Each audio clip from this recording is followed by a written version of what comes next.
السلام علیکم دوستو، آج کے ہمارے اسلامی فیکٹس کے پروگرام میں ہم ایک نہایت دلچسپ اور سبق آموز واقعے کے بارے میں بات کریں گے جو آپ کو رسول اللہ کی محبت، عاجزی اور قدرتی مخلوقات کے ساتھ تعلق کی عکاسی دکھائے گا۔ یہ واقعہ ہے ہرنی اور رسول اللہ کے درمیان ہونے والے وعدے کا۔ چلیں شروع کرتے ہیں۔ ہرنی کا رسول اللہ کے ساتھ وعدہ، مکمل قصہ۔ حضرت محمد کی زندگی میں ایسے کئی واقعات ملتے ہیں جو ہمیں نہ صرف اخلاقیات بلکہ اللہ کے ساتھ تعلق اور مخلوقات کے ساتھ حسن سلوک کا سبق دیتے ہیں۔ ان میں سے ایک واقعہ ہرنی کے ساتھ پیش آیا جسے سن کر انسان کے دل میں محبت، ہمدردی اور رحمت کی جذبات جاگ اٹھتے ہیں۔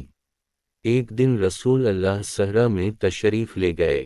راستے میں آپ نے ایک ہرنی دیکھی جو زخمی تھی۔ یہ ہرنی شاید بھاگتے بھاگتے کسی شکار یا حادثے کا شکار ہوئی تھی۔ رسول اللہ کی نظر اس پر پڑی اور آپ نے فوراً اس کی مدد کی۔ آپ نہ صرف اس کو زخمی ہونے سے بچانے کی کوشش کی بلکہ اس کے لیے دعا بھی فرمائی۔ رسول اللہ نے اس ہرنی سے فرمایا، میں تمہیں کبھی تکلیف نہیں دوں گا اور تم بھی خوفزدہ نہ ہو۔ ہرنی نے شاید انسانی زبان نہ سنی ہو، مگر رسول اللہ کی نرمی، محبت اور شفقت کو فوراً پہچان لیا۔ یہ واقعہ ہمیں اس بات کی تعلیم دیتا ہے کہ اللہ کے نبی ہر مخلوق کے لیے رحیم دل اور نرمی کا مظاہرہ کرتے تھے۔ ان کا ہر عمل ہمیں یہ سکھاتا ہے کہ انسانیت اور مخلوقات کے ساتھ حسن سلوک ضروری ہے۔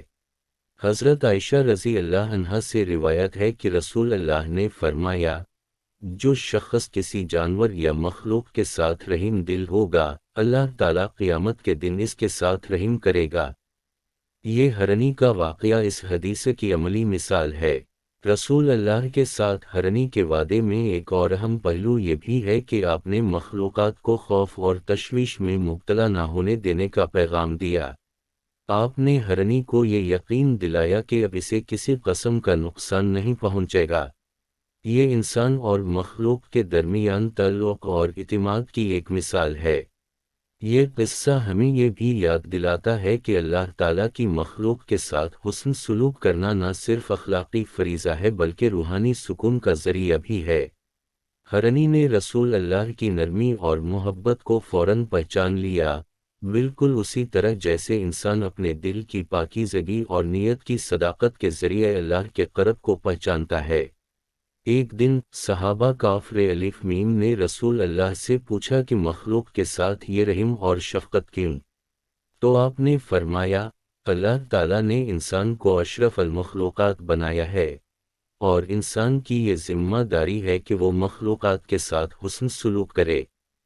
یہ تعلیم ہمیں یہ سکھاتی ہے کہ نہ صرف انسانوں کے ساتھ بلکہ جانوروں اور پرندوں سمیت تمام مخلوقات کے ساتھ محبت اور ہمدردی کا رشتہ قائم کرنا چاہیے۔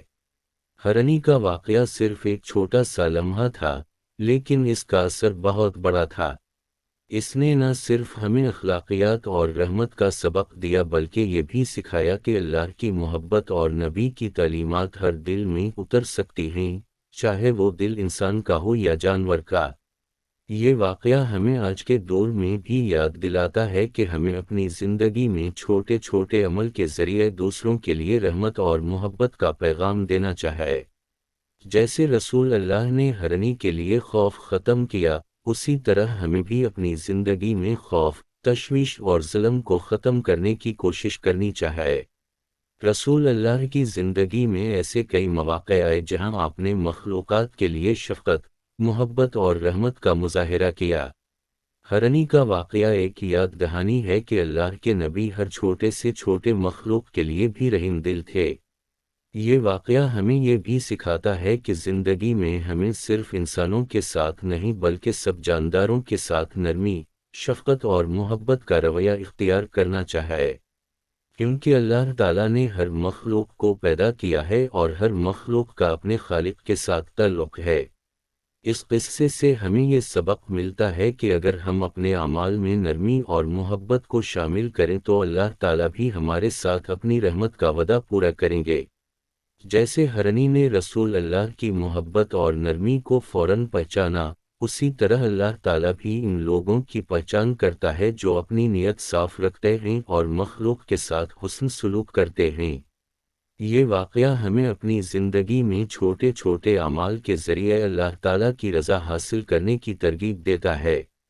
ہرنی کے ساتھ وعدہ صرف ایک قصہ نہیں بلکہ ایک عملی مثال ہے کہ رسول اللہ کی تعلیمات میں شفقت، محبت اور رحم دلی کی کتنی اہمیت ہے۔ دوستو، آج ہم نے حضرت محمد اور ہرنی کے واقعے کے ذریعے محبت، شفقت اور اللہ کے پیغام کو سمجھا۔ یہ واقعہ ہمیں یہ سکھاتا ہے کہ ہمیں ہر مخلوق کے ساتھ نرمی، محبت اور رحمت کا رویہ اختیار کرنا چاہیے۔ اگر آپ کو یہ واقعہ پسند آیا تو ہمارے چینل اسلامک فیکٹس 313 کو سبسکرائب کریں، ویڈیو کو لائک کریں اور دوستوں کے ساتھ شیئر کریں تاکہ یہ سبق زیادہ سے زیادہ لوگوں تک پہنچے۔ اللہ آپ سب پر اپنی رحمت نازل فرمائے۔ والسلام علیکم ورحمۃ اللہ وبرکاتہ۔